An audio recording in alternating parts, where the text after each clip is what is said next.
ఆమోసు గ్రంథము 7వ అధ్యాయము.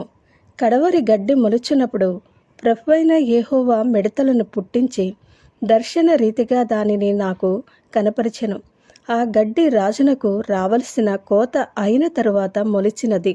నేలను మొలిచిన పచ్చిక అంతయు ఆ మిడతలు తినివేసినప్పుడు ప్రభువైన యెహోవా, నీవు దయచేసి క్షమించుము, యాకోబు కొద్ది జనములు గలవాడు, అతడేలాగు నిలుచును అని నేను మనవి చేయగా, యెహోవా పశ్చాత్తాపపడి అది జరగదని సెలవిచ్చెను. మరియు అగ్ని చేత దడ్డింపవలనని అగ్ని రప్పించి ప్రభువైన యెహోవా దానిని దర్శన రీతిగా నాకు కనపరిచెను.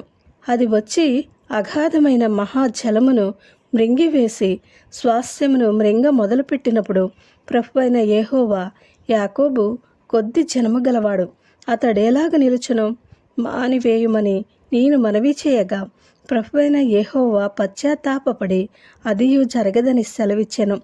మరియు యెహోవా తాను మట్టపు గుండు చేత పట్టుకుని గుండు పెట్టి చక్కగా కట్టబడిన యొక్క గోడ మీద నిలువబడి ఇట్లు దర్శనరీతిగా నాకు కనపరిచెను.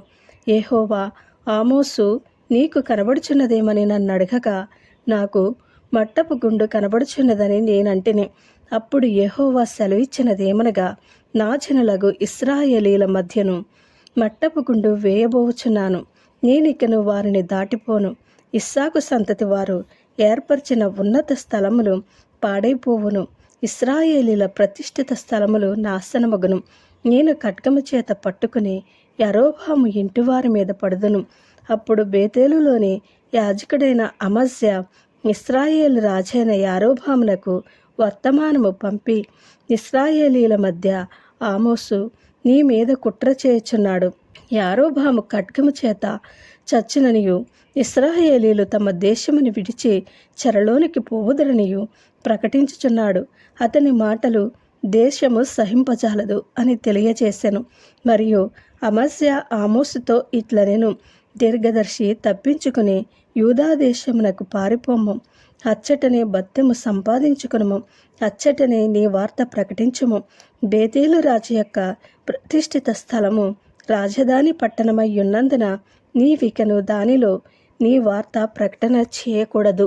అందుకు ఆమోసు అమజ్యాతో ఇట్లనెను, నేను ప్రవక్తనైనను కాను, ప్రవక్త యొక్క శిష్యుడనైనను కాను, కాని పశుల కాపరినై మేడిపండ్లు ఏరుకుని వాడను.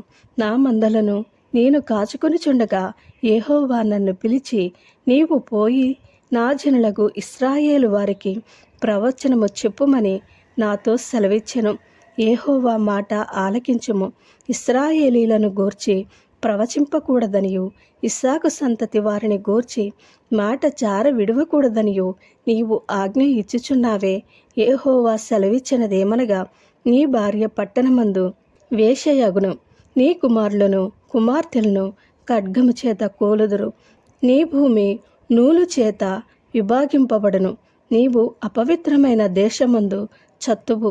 అవశ్యముగా ఇశ్రాయేలీలు తమ దేశము విడిచి చెరగునపడుదురు. ఆమేన్.